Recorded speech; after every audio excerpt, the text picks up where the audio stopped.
We're all thrust in many times in our jobs where you don't know that you're about to be thrust into a certain role. Obviously you experienced that with the Clippers with Donald Sterling back in Los Angeles. And then during the bubble, when social justice was quite on the forefront of everybody's minds in the country, but certainly in the NBA and the NBA players. You had a soliloquy in a post-game press conference about America, about people of color in America, and it turned into a Lincoln Project advertisement. Millions of people saw it. Did you ever think you would be in a position of being a social justice face front individual in the NBA, Doc? No, nor do I care to be. But listen, I come from Chicago and I come from a family that has always been involved in what's right is right. It's funny, we do call it social justice or injustice. My parents used to say what's right is right, equality for all. And, my dad always said something, Rich, that I think more people should hear.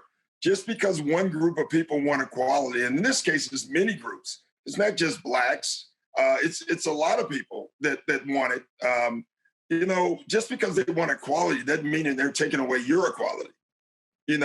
What they're saying is they want the same thing. They want equal rights, and equal rights should not be a political statement. It should be something that we all morally want for each other. But we still all need to listen to each other as well. And I think as a country, we have to do a better job of that.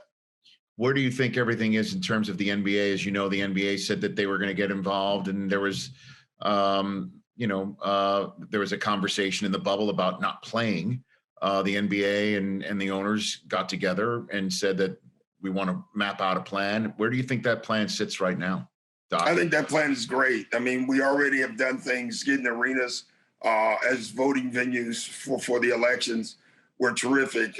We have a social justice council now that I'm on that is going to do good work, because it's not just us. We're hiring outside people to lead us, to target things that we need to be aware of. And so what I loved about the bubble, number one, was that it was about the young people.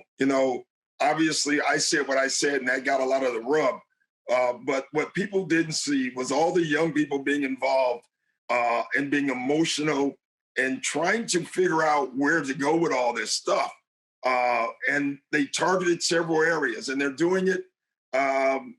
I love where not just the NBA is at with young people. I love the young people right now in America have decided that they do have a say, and they're going to get involved in the voting process. They're involved in politics.